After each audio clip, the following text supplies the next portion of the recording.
cresça até o tamanho normal dentro da caixa craniana. Sendo assim, é uma condição neurológica que causa anomalia. Essa condição pode ser detectada dentro do útero da mãe.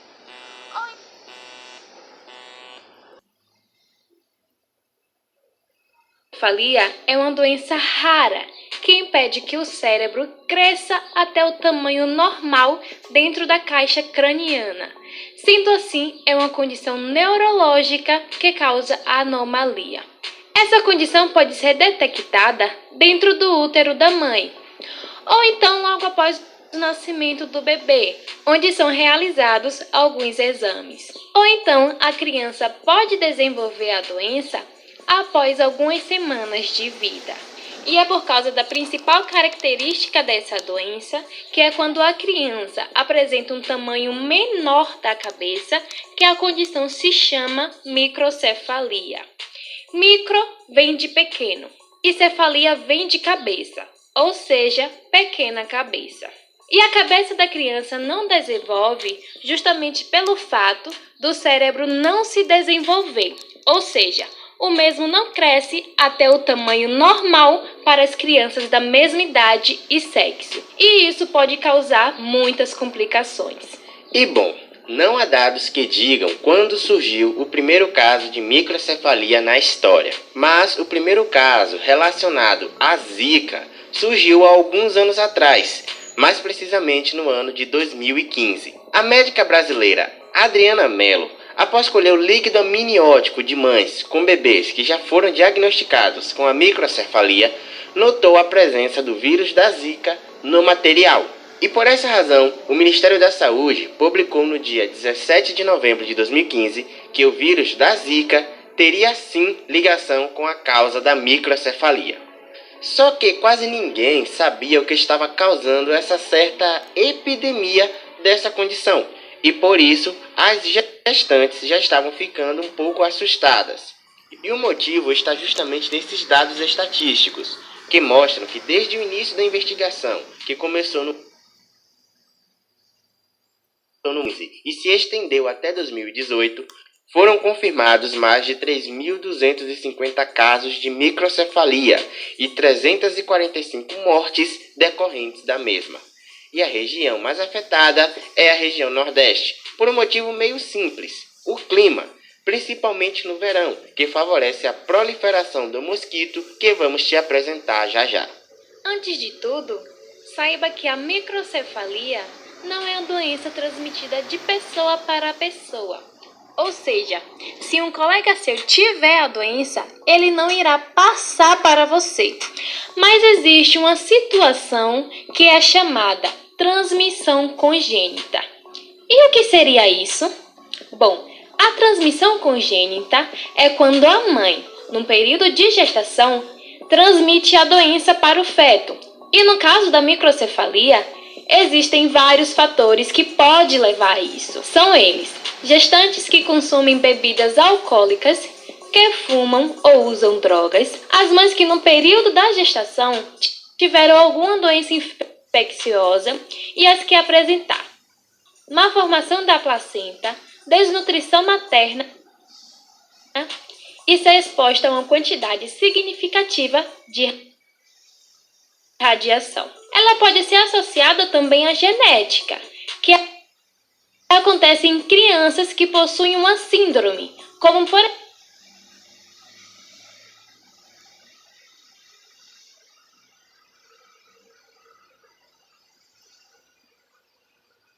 tal.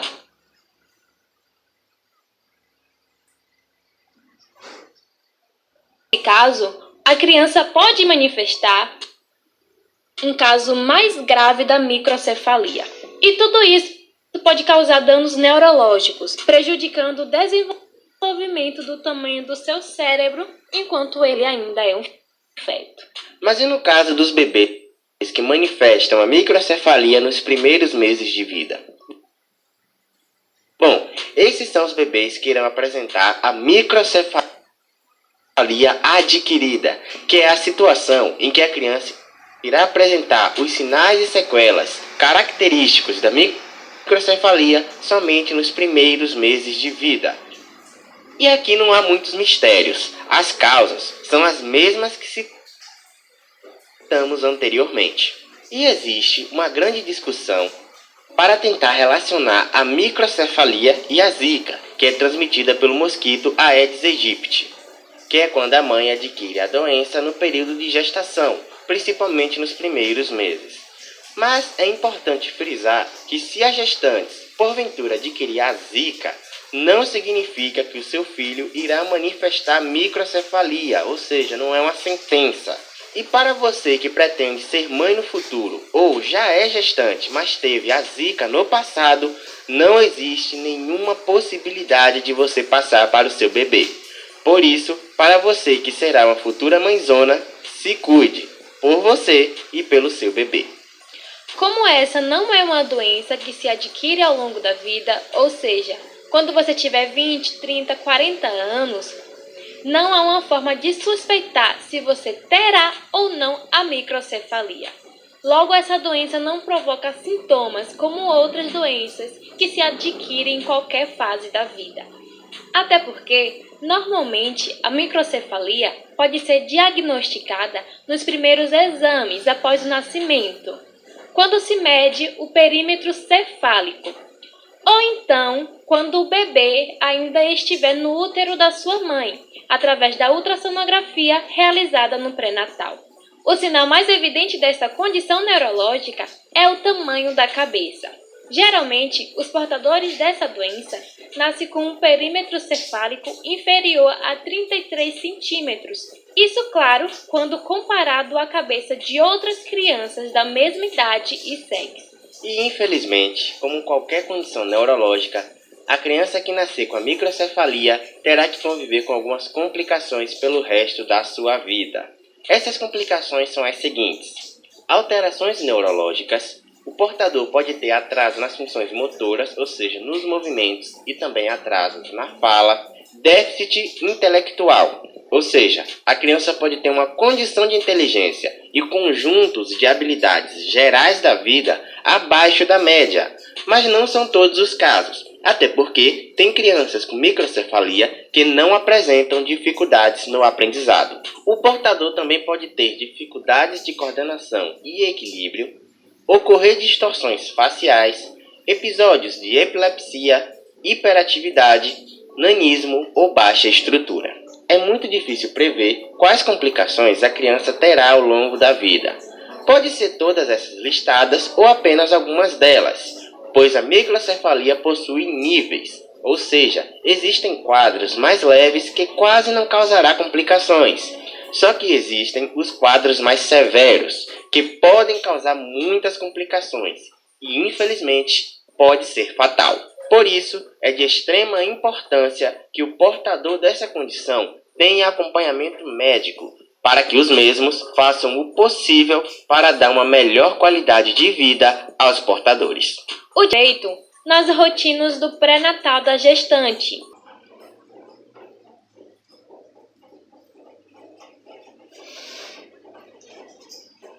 Meus amigos, vimos aí a questão da microcefalia. A exemplo da anencefalia, esse canal interessa, esse canal Vidas Interesso e Ordem e Progresso. Portanto, a anencefalia também é a malformação do cérebro, semelhante à microcefalia, só que não tem um efeito letal tão grande quanto a anencefalia. Esse canal preza pela moralidade religiosa e prevê que a vida começa na fecundação, a fecundação do óvulo, do útero materno. Portanto, enquanto houver em que estágio for o desenvolvimento do ser vivo da criança, seja com alguns segundos, minutos, horas, dias ou meses, deve ser respeitado o direito à vida. Não há como justificar a interrupção da gestação pelo simples fato de aliviar um sofrimento ou de se desfazer de um ser que ou será morto ou então terá problemas futuros. Isso é confrontar o desejo inicial de gestação com a realidade que pode ocorrer.